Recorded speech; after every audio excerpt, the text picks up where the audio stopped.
लंबे समय से जब बारिश ना हो रही हो, मॉनसून का सीजन भले ना हो, लेकिन लोग परेशान हो जाते हैं और इंतज़ार होता है कि आखिरकार बारिश क्यों नहीं होती है और ये जानना चाहते हैं।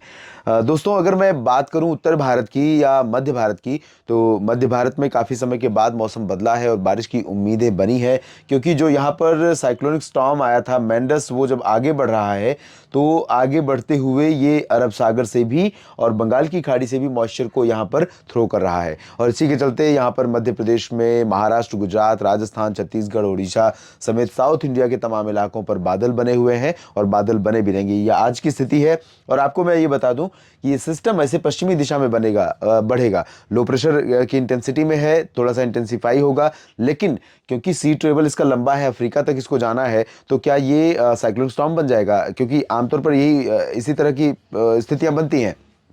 पिछले साल आपने देखा था जब गुलाब साइक्लोन बना था बंगाल की खाड़ी में, यहाँ पर बंगाल की खाड़ी के उत्तर और मध्य क्षेत्रों में, और उसके बाद जब भारत पर लैंडफॉल करने के बाद गुजरात के आगे बढ़ा था, तब ये री इमरजेंस इसका हुआ था और ये शाहीन के रूप में आगे बढ़ा था। तो आइए देखते हैं कि क्या ये वास्तव में साइक्लोन बनेगा, शाहीन की तरह ही इसका फिर से इस सिस्टम का यहाँ पर री इमरजेंस होगा।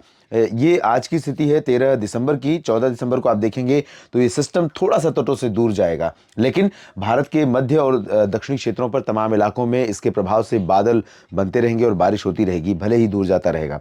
और 15 दिसंबर को ये और आगे बढ़ेगा, थोड़ा सा इंटेंसिफाई होगा अरब सागर के मध्य भागों के करीब पहुंचने के बाद, लेकिन 16-17 दिसंबर में धीरे धीरे इंटेंसिटी लूज करने लगेगा, जैसा कि मॉडल प्रिडिक्ट कर रहे हैं, ये आप देख सकते हैं। और 18 दिसंबर को आते आते, ये 18 दिसंबर को जब पहुंचेगा अफ्रीका के तटों के करीब, उस दौरान ये मूव करता रहेगा और लैंड रीजन के पास आने के बाद काफ़ी वीक हो जाएगा और इसका साइक्लोन बनने की संभावना इसके जो है वो काफ़ी कम हो जाएगी। 18 और 19 दिसंबर के आसपास ये लैंडफॉल इन द सेंस कि लैंड के करीब पहुंच जाएगा। तो इसका साइक्लोन बनने के आसार इसके फिलहाल नहीं है, लेकिन इस सिस्टम के आगे बढ़ने के बीच में भारत में क्या कुछ बदल जाएगा अगले 2-3 दिनों के दौरान? उत्तर भारत में क्या कोई WD आएगा, या दक्षिण भारत में इस सिस्टम का असर कितने समय तक रहेगा, मध्य भारत में कहाँ तक बादल पहुंचेंगे? तो हम बात करते हैं पहले मध्य भारत के भागों की ही। मध्य भारत में मध्य प्रदेश के दक्षिणी हिस्सों पर लगातार जो बादल बने हुए हैं, ये बादल आज भी बने रहेंगे और कल भी उम्मीद है कि कुछ इलाकों में बादलों के रहने से बारिश की संभावना बनेगी।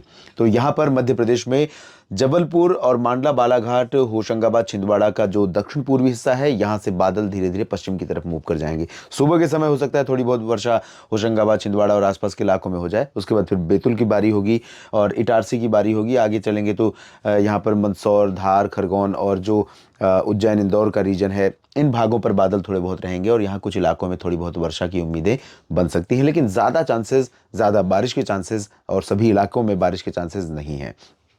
इसके साथ साथ दक्षिण पूर्वी गुजरात का जो रीजन है, अहमदाबाद, वडोदरा, गांधीनगर, डांग, तापी, भरूच, छोटा उदयपुर और नीचे पहुंचेंगे तो सूरत, वलसाड़, नवसारी, साथ ही साथ दादरा नगर हवेली, दमन दीव, इन भागों में कुछ स्थानों पर वर्षा होने की संभावनाएं रहेंगी। सौराष्ट्र में सोमनाथ, वेरावल और आसपास के हिस्सों में कहीं कहीं पर बारिश हो सकती है, बाकी जगहों पर क्लियर और ड्राई वेदर रहेगा। द्वारका की बात करें या फिर राजकोट, सुरेंद्रनगर, जामनगर, ओखा, नलिया, भुज की बात करें, कच्छ की बात करें, इन भागों में ड्राई वेदर रहेगा। महाराष्ट्र में तमाम इलाकों में वर्षा होने की संभावनाएं हैं दोस्तों। खासतौर पर मध्य महाराष्ट्र, कोंकण, गोवा और मराठवाड़ा के तमाम इलाकों में, विदर्भ के अधिकांश जगहों पर वर्षा हो सकती है। विदर्भ के इलाकों में धीरे धीरे बारिश कम हो जाएगी, क्योंकि जैसे जैसे सिस्टम मूव कर रहा है आगे की तरफ, जाहिर सी बात है कि जो इंटेंसिटी है या जो एनर्जी है वो उसके साथ आगे मूव करेगी। तो ऐसे में यहाँ पर पूर्वी क्षेत्रों में बादल और बारिश की संभावनाएं कम होती चली जाएंगी, लेकिन विदर्भ में फिर भी आज संभावना बनी रहेगी।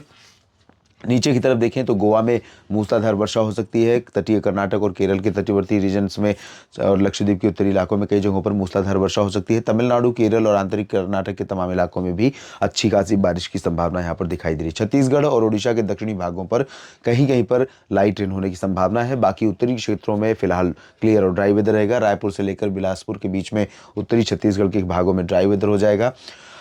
लेकिन दक्षिणी क्षेत्रों में कई जगहों पर रायपुर, सुकमा, दंतेवाड़ा, बीजापुर, नारायणपुर, कोंडागांव, राजनांदगांव और आसपास के इलाकों में तमाम जगहों पर वर्षा हो सकती है। झारखंड, बिहार, पश्चिम बंगाल, इन भागों में क्लियर और ड्राई वेदर, बादल भी यहाँ से हट जाएंगे और उत्तरी मध्य प्रदेश के क्षेत्रों पर धीरे धीरे हवाएं उत्तर दिशा की अपना प्रभाव जमाने लगेंगी। ग्वालियर से लेकर ग्वालियर, भिंड, मुरैना, दतिया जो उत्तरी रीजन है इन भागों में, और साथ ही छतरपुर, खजुराहो, टीकमगढ़ इन भागों में उत्तरी पश्चिमी हवाएं चलने लगेंगी। लेकिन द्वंद्व रहेगा, एक तरफ से पूर्वी दक्षिण पूर्वी आर्द्र हवाएं, दूसरी तरफ से उत्तर पश्चिमी शुष्क और ठंडी हवाएं। इन दोनों हवाओं के बीच संघर्ष रहेगा और इसके बीच में उत्तरी जो मध्य प्रदेश है, उत्तर पूर्वी, इन भागों में कुछ स्थानों पर बादल दिख सकते हैं। खजुराहो, सागर, सतना, पन्ना, रीवा, सीधी, शहडोल, साथ ही साथ प्रयागराज और आसपास के इलाकों में उत्तर प्रदेश पर भी बादल दिखाई दे सकते हैं, लेकिन यहाँ बारिश की उम्मीदें ना के बराबर रहेंगी। ग्वालियर पर भी बादल आ सकते हैं, लेकिन बारिश की उम्मीदें नहीं रहेंगी।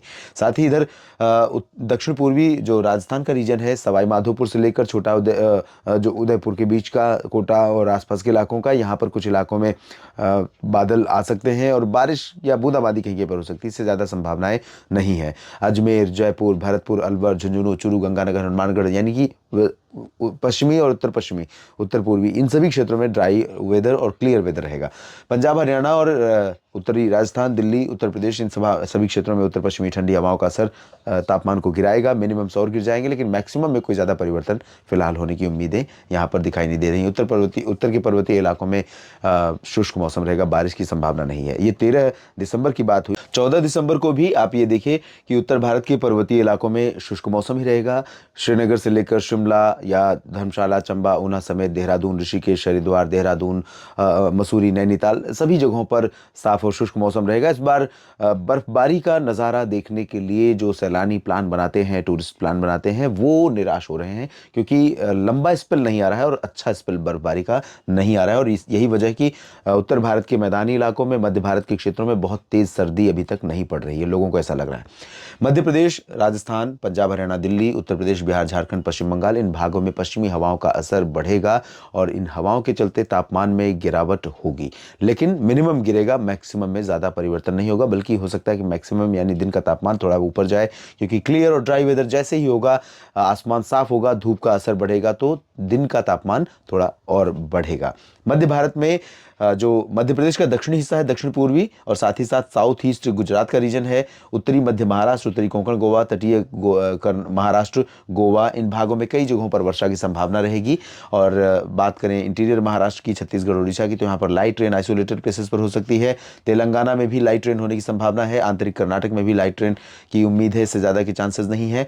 आंध्र प्रदेश की रायलसीमा और तमिलनाडु, केरल, कर्नाटक, इन भागों में कुछ स्थानों पर वर्षा हो सकती है। तटीय कर्नाटक के भागों में ज़रूर बारिश की अच्छी खासी इंटेंसिटी रहने वाली है और लक्षद्वीप में कई जगहों पर वर्षा होगी, खासतौर पर उत्तरी आइलैंड्स के रीजन में। लेकिन आप देख सकते हैं कि जैसे जैसे सिस्टम ये आगे बढ़ रहा है, पश्चिमी दिशा में एनर्जी ले जा रहा है साथ में, और बारिश यहाँ से खींचकर अपने साथ ले जा रहा है, तो यहाँ पर बारिश की गतिविधियाँ कम हो जाएंगी। पूर्वोत्तर में अरुणाचल के उत्तरी इलाकों में कहीं कहीं पर वर्षा होने की संभावना है।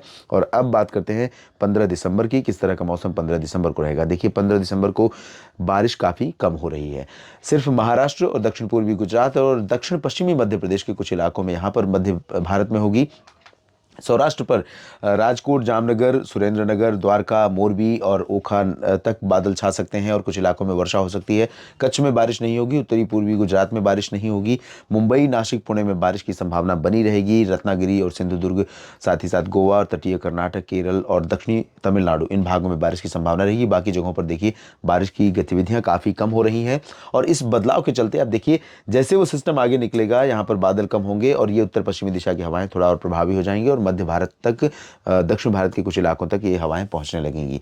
पूर्वोत्तर में अरुणाचल के उत्तरी क्षेत्रों में कुछ स्थानों पर वर्षा हो सकती है, लेकिन बहुत अच्छी बारिश की संभावना यहां पर भी नहीं नजर आ रही है। तो देश भर में कुछ इस तरह से अगले 3 दिनों में मौसम में उतार चढ़ाव देखने को मिलेगा। बहुत ज्यादा परिवर्तन नहीं होगा, लेकिन इसके अलावा क्या कुछ बदल सकता है आपके जिले में, आपके क्षेत्र में, मौसम के मिजाज में, ये लगातार मेरे रडार पर रहेगा, इस पर लगातार मेरी नज़र रहेगी और मैं आपको अपडेट भी करूंगा इसी प्लेटफॉर्म पर। बस आप लगातार जुड़े रहिएगा हमारे साथ। और अगर अभी तक आपने मौसम तक चैनल को सब्सक्राइब नहीं किया तो ज़रूर कर लीजिए। लाइक और शेयर करना ना भूलें, कमेंट भी करें और अगर उपयोगी लगे तो जानकारियाँ तो अपने दोस्तों के साथ, अपने ग्रुप्स में इस वीडियो को ज़रूर शेयर करें। धन्यवाद।